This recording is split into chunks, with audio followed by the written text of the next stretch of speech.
여기 이번 파리 올림픽에서 치안 및 경호를 총괄하게 되었다는 위원회 소속의 프랑스인이 있습니다. 그런데 그는 이번 올림픽에서 협력 관계에 있던 한국의 뜻밖의 행동에 큰 충격을 받게 되었고, 이건 명백한 프랑스 공권력에 대한 도전이라며 길길이 날뛰고 마는데요. 그렇다면 그가 대체 무슨 경험을 했던 것일까요? 안녕하세요. 저는 프랑스 출신의 세드리크라고 합니다. 저는 이번 파리 올림픽에서 경호 및 치안을 총괄하고 있고, 이번 올림픽이 무사히 치러질 수 있도록 밤낮으로 일하고 있는데요. 사실 이번 올림픽의 치안 관련 예산으로 투입된 비용만 해도 프랑스 내의 거의 대부분의 문제를 해결할 수 있을 정도로 막대하고, 그만큼 프랑스는 이번 올림픽이 어떠한 사고도 없이 무사히 진행될 수 있도록 심혈을 기울이고 있습니다. 그도 그럴 것이, 파리는 흔히 알려진 낭만적이고 세련된 도시라는 편견과는 달리 세계 각국에서 모인 소매치기와 강도들이 관광객들을 상대로 범죄를 저지르는 곳으로, 세계적인 관광지에는 꼭 관광객들을 털어먹으려는 무리들이 존재한다는 것을 여실히 보여주는 도시라고 할 수 있거든요. 실제로 올림픽이 시작됨과 동시에 전 세계에서 온 관광객들뿐만 아니라 올림픽에 참가하는 선수들에게까지 여러 도난 및 강도 사건이 발생해서 많은 우려가 생기기도 했죠. 하지만 이러한 올림픽 기간 중에 발생한 수많은 범죄에도 불구하고 오직 한 구역만큼은 범죄율이 이상하리만큼 낮고, 심지어 범죄가 발생해도 범인들이 전부 검거되는 놀라운 상황이 벌어졌는데요. 그건 바로 한국산 CCTV를 설치한 구역이었죠. 사실 프랑스에서 CCTV를 구경하기란 참 쉽지 않은 일입니다. 프랑스인들은 개인 사생활을 그 무엇보다 중요시하고, 차라리 범죄를 당하더라도 사생활만큼은 반드시 지켜져야 한다고 생각할 정도로 매우 보수적인 사람들이거든요. 하지만 그렇다고 해서 수많은 범죄자들의 타겟이 된 파리를 그냥 놔둘 수도 없는 노릇이었고, 결국 저를 포함한 여러 올림픽 관계자들은 올림픽 시작 몇 달 전부터 열띤 회의를 벌이며 올림픽이라는 특수한 상황상 올림픽이 열리는 기간 동안만이라도 CCTV를 설치하며 치안을 강화하기로 결정했습니다. 그리고 저희는 이 분야에서 가장 강력한 기술력을 자랑한다는 한국산 CCTV를 도입하자는 결론에 다다랐죠. 그런데 정말 신기하게도 중국은 이런 프랑스의 상황을 어떻게 알았는지 저희가 한국산 장비들을 도입하기 직전에 먼저 연락을 취해오는 거 아니겠어요? 중국은 압도적으로 저렴한 가격을 내세우며 자신들의 CCTV를 홍보했고, 실제로 이들이 말하는 것만 들어보면 중국의 CCTV 기술력은 한국의 것보다도 더 훌륭해 보였습니다. 아무래도 중국은 인권 자체가 지켜지지 않는 국가인데다 전 세계 CCTV 대수에서 압도적인 1위를 차지하고 있다 보니 빠르게 기술력을 키워올 수 있던 모양이었죠. 하지만 중국이라는 나라는 도통 믿을 수가 없었어요. 중국은 스파이라는 고질적인 문제를 갖고 있는 나라로, 지금도 중국산 장비를 사용하다가 정보 및 기밀이 유출돼서 심각한 상황에 처한 기업들과 국가들이 상당히 많거든요. 그러나 현재 전 세계적인 경제적인 위기 속에 프랑스의 경제 상황도 몹시 악화된 상태였고, 결국 구역을 나눠 한국산 CCTV와 중국산 CCTV를 혼합해서 사용하기로 결정했습니다.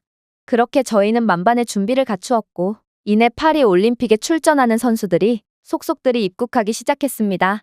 그런데 중국 선수단은 파리에 입국하자마자 충격적인 모습을 보이는 거 아니겠어요? 바로 이들은 자국 선수단 숙소에 엄청난 숫자의 중국산 CCTV를 설치하기 시작했기 때문인데요. 이들의 모습을 보면 이건 침입을 경계하려는 것이 아닌 마치 자국 선수를 감시하려는 것 같아 보일 정도로 기괴한 모습을 자랑하고 있었습니다. 여기서 눈치가 빠르신 분들이라면 뭔가 이상한 점을 느끼셨을 수도 있을 텐데, 저는 이렇게나 CCTV를 많이 설치한 중국을 놔두고 일전에 한국산 카메라를 설치한 구역만 범죄를 완전히 막을 수 있었다고 언급했거든요. 저 또한 중국의 물량 공세는 한국의 기술력을 압도할 거라고 생각했지만, 중국은 이렇게 엄청난 숫자의 CCTV를 설치하자마자 충격적인 모습을 보여주기 시작하더라고요. 왜냐하면 중국 선수촌에는 분명 중국산 CCTV가 요새처럼 둘러싸여 있었음에도 올림픽 개막과 동시에 수많은 분실사고가 터져나오기 시작했거든요. 처음에 저는 어떤 좀도둑놈들인지는 몰라도 참 머리도 나쁘다고 생각했어요. 아니, 딱 봐도 수많은 CCTV로 둘러싸인 곳을 털 생각을 하다니, 이건 멍청해도 너무나도 멍청했죠. 그런데 그렇게 범죄 장면을 포착하기 위해 중국산 CCTV를 돌려본 저는 그 즉시 경악을 금치 못하고 말았는데요. 왜냐하면 CCTV는 분명 사각지대 없이 모든 곳을 비추고 있었지만, 어떻게 된 게 중국이 만든 CCTV는 하나같이 문제가 있었거든요. 일단 중국산 카메라의 영상 화질은 너무나도 흐릿해서 범인의 얼굴을 도저히 알아볼 수가 없었는데요.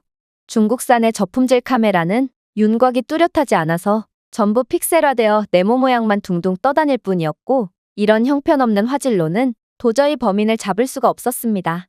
또한 그마저도 오후 6시가 넘어서 해가 슬슬 지기 시작하면 중국산 카메라는 거의 작동조차 안 했는데요. 알고 보니 중국산 카메라의 열악한 야간 시야 능력은 밤뿐만 아니라 늦은 오후에도 침입자 포착을 불가능하게 하고 있었고, 저는 이런 것도 CCTV라고 만들어놨나 싶어 학을 뗄 수밖에 없었습니다. 생각해보세요. 대부분의 범죄는 어두운 밤에 일어나는데 카메라가 이러한 저조도 조건에서 아무런 반응조차 하지 않는다면 무슨 존재의 의미가 있겠어요? 그러나 무엇보다 골 때리는 점은 따로 있었습니다. 바로 중국산 CCTV 중 몇 개는 가짜 모형 CCTV였다는 것입니다. 중국은 이러한 중요한 국제행사에서조차 비용 절감의 이유로 가짜 카메라들을 가져왔고, 결국 저희는 범인을 잡을 어떠한 단서도 발견할 수 없었죠. 하지만 이렇듯 중국 선수단 숙소에서 일어난 사건의 범인은 절대로 못 잡을 거라고 생각했던 것과는 달리 범인은 정말 뜬금없는 단서를 통해 잡을 수 있었는데요. 왜냐하면 혹시나 해서 먼 곳에 설치되어 있던 한국산 카메라를 살펴본 결과 가까운 곳에서도 범인의 얼굴을 특정하지 못한 중국산 카메라와는 달리 한국산 카메라의 높은 해상도는 거리가 먼 곳에서도 범인의 얼굴 생김새와 옷 세부사항 및 사소한 행동까지 명확하게 포착한 상태였거든요. 심지어 한국산 카메라는 360도 화각으로 촬영했기에 중국 선수단 숙소의 창문을 통해 도둑의 모습을 전부 포착할 수 있었습니다. 그런데 매우 충격적이었던 점은 따로 있었습니다. 그건 바로 잡고 보니 도둑들은 전부 중국인 선수들이었거든요. 즉 중국 선수들은 자국 동료 선수들의 물건을 털어대고 있었던 것입니다. 나중에 알고 보니 중국 선수들은 아무리 올림픽에 출전까지 할 정도로 엘리트 체육인들이더라도 가난한 중국 경제 상황상 제대로 된 급여도 못 받은 채 그야말로 운동만 한다고 했는데요. 그리고 올림픽에 나가도 예산 부족으로 아무런 지원도 못 받으니 남의 물건이나 돈을 훔쳐서 경비로 사용해야 하기에 서로가 서로의 물건을 훔침으로써 생존하고 있었던 것입니다. 이건 정말 말도 안 될 정도로 열악한 상황이었어요. 그리고 중국은 이러한 예상치도 못한 상황이 매우 쪽팔렸는지 언제는 저희 보고 빨리 도둑을 잡으라며, 이건 중국이 이번 올림픽에서 1위를 하는 것을 견제하기 위해 프랑스가 일부러 수작을 부린 거 아니냐며 잔뜩 성을 내더니 범인의 실체가 밝혀지자마자 일제히 입을 꾹 닫아버렸는데요. 그러면서 이번 절도는 사건 처리를 하지 말고 공론화 시키지도 말아달라며 태세를 완전히 전환해버리더라고요. 저는 이러한 중국인들의 황당한 태도에 실소가 터져 나올 뿐이었습니다. 반면에 한국의 경우는 완전히 달랐어요. 사실 이번 파리 올림픽이 개막하자마자 한국 CCTV가 달려있는 지역에서 실종 사건이 일어났는데요. 독일에서 온 젊은 부부가 어린아이를 잃어버린 것입니다. 이건 그저 단순한 해프닝처럼 보일 수도 있겠지만 적어도 파리에서는 매우 심각한 일이었어요. 프랑스, 특히 파리에서 미아 찾기란 정말 쉽지가 않거든요. 프랑스에는 애초에 아이를 전문적으로 노리는 범죄 조직이 존재하고 프랑스 경찰들은 이를 안 하기로 매우 유명한데요. 따라서 아이를 찾으려면 사설 탐정까지 고용해야 하는 게 프랑스죠. 특히나 파리 올림픽 때문에 이러한 극악무도한 범죄 조직들이 파리에 전부 모였으니 이건 더욱 위험한 상황이라고 할 수 있었습니다. 하지만 한국이 AI 기술력을 기반으로 자체 개발한 CCTV는 놀라운 모습을 보여주기 시작했어요. 한국 카메라는 이미 안면을 자동으로 인식하고 AI를 통한 이상 탐지 기능까지 갖추고 있었기에 잠재적인 위협을 식별하고 그 즉시 경찰서에 자동 경고 연락을 제공하고 있었는데요. 그런데 카메라는 딱 봐도 어린아이가 보호자도 없이 길을 지나치는 다소 이상한 상황과 아이의 잔뜩 겁먹은 표정을 귀신같이 포착하고 이미 프랑스 경찰서 측에 경고 연락을 보내놨다고 하더군요. 심지어 한국산 카메라는 파리 경찰서로 자동 연락을 보내면서 고화질로 식별한 아이의 얼굴도 함께 보냈기에 아이는 실종이 되자마자 곧바로 찾을 수 있었습니다. 이건 정말 말도 안 됐어요. 프랑스에서는 좋게 한 달 이상은 소요될 일을 한국은 기술력 하나로 1시간도 안 돼서 곧바로 처리해버린 거거든요. 특히나 언어도 안 통하는 독일 아이였기에 이건 더욱 위험한 상황이었음에도 한국에겐 어떠한 뜻밖의 상황이더라도 전혀 문제가 되지 않았던 것입니다. 한국은 기술력 하나만으로 카메라 한 대가 100명의 프랑스 경찰보다도 효율적이고 뛰어난 모습을 보여줬고, 심지어 중국에서는 수십, 수백 대의 CCTV를 요새처럼 깔아놓고도 경범죄 하나 잡아내지 못하지만 한국은 그저 한 대의 잘 만든 CCTV로 기적을 보여주고 있던 것입니다. 물론 중국산 카메라와 한국산 카메라의 극명한 차이는 이뿐만이 아니었어요. 한국보다 뛰어난 AI 분석 기술을 탑재했다던 중국은 분명 자신들이 개발한 카메라는 사람들의 의심스러운 행동 하나하나를 미리 알아채고 범죄를 예방한다며 큰 소리를 쳐댔는데요. 하지만 중국산 카메라의 AI 기술은 아직도 매우 불완전한지 그저 평범한 행동을 의심스러운 행동이라고 오해하는 경우가 많았습니다. 사람들이 그룹으로 모여서 조깅을 하는 것과 같은 단순한 행동마저 잠재적인 위협이라고 인식했고, 결국 중국산 AI 시스템은 수많은 잘못된 경보를 발생시켜 보안 자원을 완전히 낭비하게 했죠. 한 번은 잡으라는 범인은 전부 놓치고 커피를 마시면서 이동하는 관광객을 흉기를 든 범인으로 인식했기에 결국 관광객은 휴가를 보내러 온 파리에서 이유도 없이 경찰서를 들락날락 거리게 되는 마른 하늘의 날벼락 같은 일을 겪어야 했는데요. 결국 프랑스 경찰 측은 중국산 카메라에 전혀 신뢰할 수 없는 AI 기능을 전부 꺼야만 했죠. 한국과 중국의 수준 차이는 그야말로 하늘과 땅 차이였던 것입니다. 하지만 한국의 말도 안 되는 기술력은 이게 시작이었어요. 올림픽 기간 중에 야심한 밤에 한 골목길에서 강도 사건이 일어나고 말았는데요. 사실 프랑스는 여느 유럽 국가들처럼 밤이 되면 모든 거리가 우범지대로 변하는 국가고, 파리 같은 도시는 특히나 날이 어두워짐과 동시에 순식간에 범죄 소굴로 변하곤 합니다. 그래서 정상적인 사람들은 거리에 나오질 않으니 가로등 인프라도 열악한 경우가 많죠. 하지만 세상 물정 모르던 관광객은 이러한 칠흑 같은 파리의 밤골목을 거닐다가 강도를 당했기에 이건 도저히 해결이 불가능한 사건처럼 보였어요. CCTV로 범인을 포착했다고 한들 중국산 CCTV는 오후 7시쯤 되는 어둑어둑한 오후에도 범인의 얼굴을 잡아내지 못하는데, 가로등도 없는 완전한 어둠 속에서 범인의 얼굴을 파악하기란 아무래도 불가능해 보였죠. 특히나 이곳 구역에 설치되어 있는 한국 CCTV는 중국산에 비해 비싸다 보니 중국산 카메라만큼 촘촘하게 설치할 수는 없었고, 당연히 범죄 행위를 포착하지 못했을 거라 생각했습니다. 하지만 역시나 한국의 기술력은 경이로웠어요. 한국의 360도 카메라는 사각지대 없이 포괄적으로 영상을 촬영할 수 있었고, 파노라마 뷰를 통해 더 넓은 지역을 효과적으로 관찰할 수 있었거든요. 심지어 한국 카메라는 심야 시간대에 가로등조차 없는 어둠 속에서도 야간 투시 기능을 통해 선명하고 상세한 이미지를 제공했는데요. 한국은 이미 전 세계에서 가장 뛰어난 적외선 센서 기술을 가지고 있었고, 어두운 저조도 환경에서도 마치 낮에 찍힌 영상처럼 선명한 이미지를 제공했죠. 그러나 문제는 프랑스 경찰이었습니다. 파리의 경찰들은 이러한 강도들에 대한 명백한 증거에도 불구하고 일이 많다는 핑계를 대며 수사를 통하려고 하지 않았거든요. 하지만 프랑스 경찰은 사람을 잘못 건드렸습니다. 이번 피해자는 다른 외국인도 아니고 바로 한국 여권을 가진 한국인이었거든요. 이번에도 역시나 한밤중에 겁도 없이 돌아다닌 사람 잘못이라는 터무니없는 논리를 들이대며 수사 자체를 거부하는 프랑스 경찰이었지만, 최근 국제적 위상이 급격하게 상승하고 있는 한국의 상황상 한국인에게 푸대접을 했다가 프랑스가 감당해야 할 불이익이 상당히 컸습니다.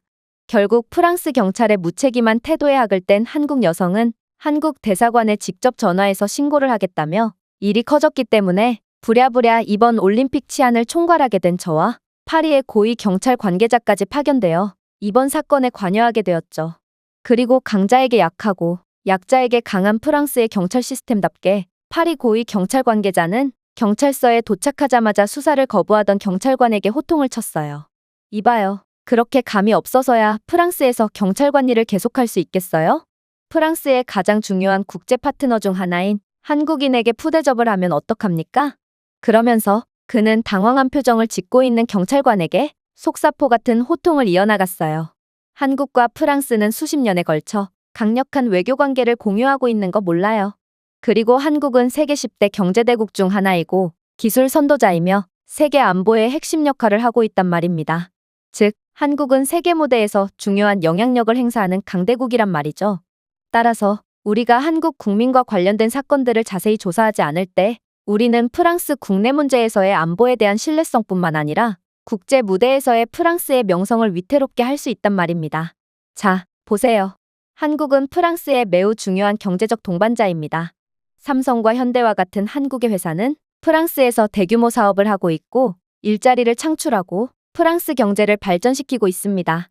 실제로 프랑스를 포함한 유럽연합과 한국의 자유무역협정은 한국 시장에서 프랑스 기업들에게 그리고 그 반대의 경우에도 많은 기회를 열어주고 있죠.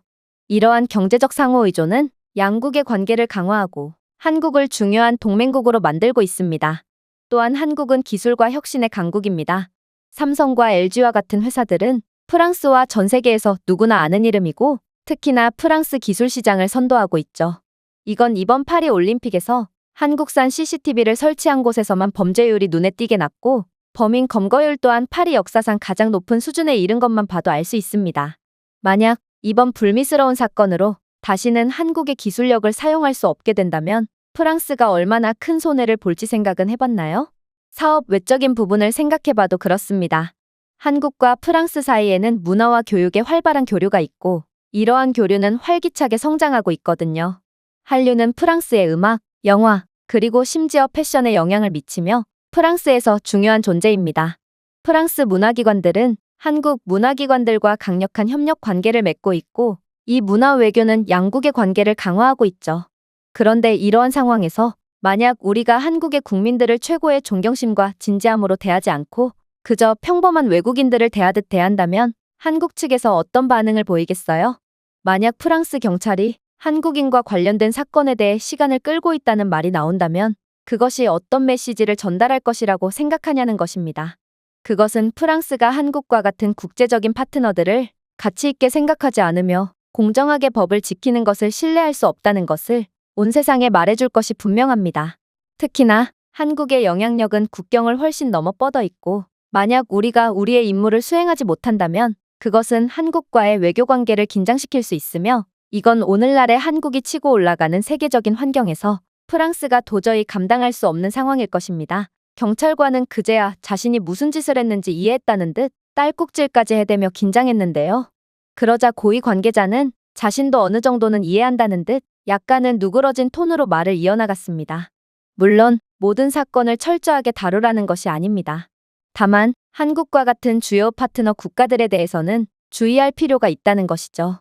한국의 국제적인 지위와 우리의 강력한 양국 관계를 고려할 때 프랑스는 한국 국민들에게 최고 수준의 지원을 제공하는 것이 프랑스의 최선의 이익이 될 거거든요.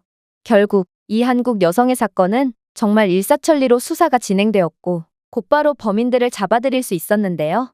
일 안 하기로 유명한 프랑스에서 이 정도로 빠른 범인 검거가 가능하다니 저는 한국의 국제적인 위상은 제가 생각했던 것 이상이었구나 싶어 화들짝 놀랄 수밖에 없었습니다. 이 정도면 미국쯤 되는 세계적인 강대국이 직접 프랑스에 수사 요청을 해야 비로소 경험할 수 있는 속도였지만 한국의 현재 강력해진 위상은 거의 미국과 견주어도 문제가 없다고 볼 수 있었거든요. 아무튼 그렇게 한국의 기술력은 일당백의 역할을 하며 숫자는 품질을 이길 수 없다는 것을 여실히 보여주었어요. 중국 카메라의 경우 백당일도 못한 것을 보면 한국의 기술력은 이미 어떤 경지를 넘어버린 것 같은 생각까지 들었죠. 중국산 CCTV를 설치한 구역에서는 한국 카메라와 같은 기술적인 모습을 단 한 번도 보여주지 못했거든요. 심지어 중국이 자체 기술력으로 개발했다는 소리를 자동으로 감지해서 360도 전방위를 감시할 수 있다던 CCTV는 웬 새소리나 동물 소리에도 일일이 반응했는데요. 따라서 녹화된 영상을 돌려보면 웬 새가 날아가는 모습만 넉놓고 촬영하고 있다거나 들개들이 싸우는 장면을 녹화하고 있는 정말 한숨만 나오는 모습을 보여주고 있었고 실제 범죄가 일어나는 동안에도 그저 들개들이 뛰어노는 장면만을 녹화하고 있었기에 말 그대로 치안에 아무런 도움이 되지 않았습니다. 하지만 중국산 카메라의 가장 황당한 문제는 따로 있었어요.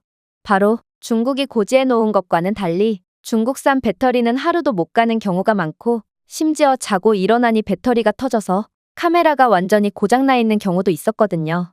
압도적으로 저렴한 중국산 CCTV였지만 중국산은 그러한 저렴한 가격만큼도 값어치를 못하고 있었고 중국산 물건을 구매했다는 것은 물건을 저렴하게 구매했다는 것이 아닌 그저 땅바닥에 돈을 버렸다는 것과 같은 뜻이었던 것입니다. 그렇게 저는 저렴한 가격에 혹해서 모든 카메라를 중국산으로 도입하지 않은 것을 그나마 다행으로 생각하며 한국에 무한한 감사를 표할 뿐이었어요. 그런데 그렇게 일을 마무리한 뒤 올림픽에 관한 뉴스를 읽던 와중 저는 영국에서 발행한 일간지에서 충격적인 소식 하나를 발견하게 되었습니다. 그건 바로 한국의 기술력 덕분에 인명사고를 피할 수 있었다는 내용의 기사였는데요. 사실 이번 파리 올림픽은 친환경을 생각한다는 명분하에 선수촌이나 선수단 버스, 그리고 일부 경기장에서도 에어컨을 찾아볼 수가 없게 되었거든요. 그런데 원래 나름 선선한 날씨를 자랑하던 파리는 이번 여름 예상치 못한 이상기후 때문에 엄청난 폭염을 자랑하게 되었고, 에어컨이 설치되지 않은 관중석에 앉은 사람들은 지옥과도 같은 더위를 견뎌야만 했는데요. 그리고 더위에 취약한 몇몇 노약자 관중들은 폭염을 이기지 못하고 쓰러져 버리는 경우도 종종 있었습니다. 사실 사람들로 꽉 찬 관중석에서 사람이 쓰러지면 그를 들것에 들고 옮기는데 평소보다 훨씬 더 많은 시간이 소요될 뿐만 아니라 특히나 중국인들처럼 남을 위한 협조를 절대 안 하는 이기적인 사람들로 가득 차기라도 한다면 자칫 골든타임을 넘겨서 생명이 위독한 경우도 있는데요. 하지만 한국산 카메라가 설치되어 있던 경기장에는 이러한 사고가 전혀 일어나지 않았어요. 왜냐하면 한국은 자체 개발한 여러상 카메라를 통해 온도가 비정상적으로 상승한 사람들을 사전에 감지하도록 도움을 줬거든요. 이 기능은 잠재적인 건강 위험을 신속하게 식별하여 적시에 개입할 수 있도록 도와주었고, 경기장 담당 직원들은 이러한 관중들에게 미리 수분을 공급해주거나 아니면 그늘이 있는 곳에서 잠시 쉬었다가 경기를 관람하는 것을 추천했고, 이러한 한국의 기술력 덕분에 아무런 인명사고도 발생하지 않을 수 있던 거죠. 사실 중국이 개발한 카메라는 이러한 안정성 높은 열감지 능력은 말할 것도 없고, 애초에 폭염으로 온도가 조금이라도 올라가면 카메라가 작동 자체를 안 하는 한심스러운 모습을 보여줄 뿐이었는데요. 그래서 중국산 카메라는 낮 동안에는 높은 온도 때문에 작동을 멈췄고, 밤에는 저조도 감지가 안 돼서 사람을 전혀 감지할 수 없는 그야말로 고철 덩어리의 모습을 여실히 보여줄 뿐이었죠. 하지만 한국은 자신들은 두말할 필요 없는 세계적인 기술 강국이라는 것을 여실히 보여줬고, 이러한 한국의 압도적인 퍼포먼스는 프랑스뿐만 아니라 전 세계의 외신들이 주목하며 모두가 한국의 기술력에 감탄을 하는 반응을 보였습니다.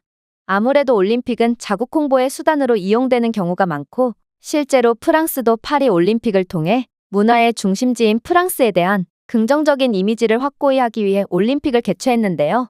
하지만 이번 올림픽은 개최국인 프랑스가 돋보이는 것이 아닌 오직 한국만이 모든 것을 얻어간 올림픽이 되었다는 생각이 들어 약간은 쓸쓸한 감정이 들었습니다. 한국의 삼성은 Z 플립이라는 최신 휴대폰을 선수들에게 보급하며 올림픽 역사상 최초로 시상대에서 선수들끼리 사진을 촬영할 수 있는 영광을 누릴 수 있도록 했고, 실제로 이러한 삼성의 홍보 효과는 즉각적으로 발휘되어 매출과 브랜드 이미지에 긍정적인 영향을 주었거든요.